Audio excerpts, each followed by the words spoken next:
뭐 어제 기자회견에서 뭐 협력하겠다 이런 얘기를 했는데 사실은 이게 가장 큰 문제가 신천지가 제출한 명단과 또 지자체가 확보한 명단 이게 좀 다르다는 거에 있어서 이게 지금 큰 문제가 되는 것 같은데 또 우한에서 입국한 신도들도 뒤늦게 드러나기도 했잖아요. 예, 그렇습니다. 이 기자회견에서 신천지 측은 이 성도 명단 누락 의혹과 관련해서 일반 행정과 신천지 측 행정의 차이에서 비롯된 오해라며 본인들의 이 보건당국에서 요청한 대로 모두 제출했다고 정보 은폐 의혹을 부인했습니다. 네. 하지만 코로나 사태가 발생한 뭐 이후 지금까지 신천지의 태도를 보면 아직 이를 다 신뢰하기는 좀 어렵다고 봅니다.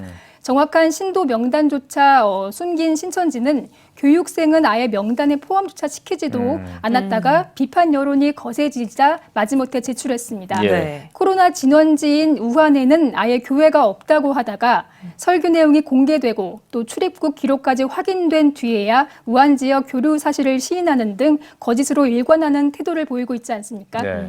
그런데 이 명단이 거짓일 가능성이 높다는 지적이 또 나오고 있습니다.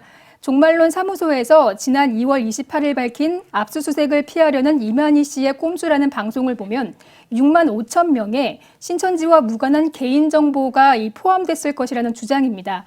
실제로 종말론 사무소 채널 댓글에는 신천지를 탈퇴했는데도 교육생 명단에 기재돼 있다며 코로나19 증상 여부를 묻는 연락을 받았다는 증언이 이어지고 있습니다. 예. 이렇게 피해 사례가 계속적으로 나오고 있는 가운데 참 안심할 수가 없는 상황인 것 같은데요. 최근에 또 연락이 끊겼던 여성 중에 한 분을 찾아냈는데 신천지였고 또 확진자이지 않았습니까? 이렇게 가족들도 소재를 모르고 있는 상황이 있는데 어떻게 해야 되는 건가요? 네, 신천지는 이제 가족들에게도 본인의 정체를 알리지도 않고 있는 경우가 굉장히 많고요. 또 그렇게 본인들의 활동 반경을 넓혀오고 있습니다. 대구 신천지만 보더라도 초기에는 600여 명 정도가 연락이 닿지 않았습니다. 네. 결국 그것을 밝혀낸 것은 경찰력, 공안기관이었습니다. 결국은 경찰이 적극적으로 활동하면서 연락을 하고 위치 추적을 하는 과정에서 거의 대부분 다 밝혀냈다는 겁니다. 그렇기 때문에 신천지 연구가들이 적극적으로 협력하지 않는다면 강제적인 조치와 압박을 총동원해서라도 우리 사회가 이런 바이러스로 인해 피해를 입지 않도록 하는 역할이 필요하다고 강조하는 부분이고요. 그것이 바로 우리 공안기관이 존재하는 이유 아니겠습니까? 네. 경찰 또 검찰뿐만 아니라 각계에서 적극적으로 조금 나서줘야 하지 않을까 생각됩니다. 네.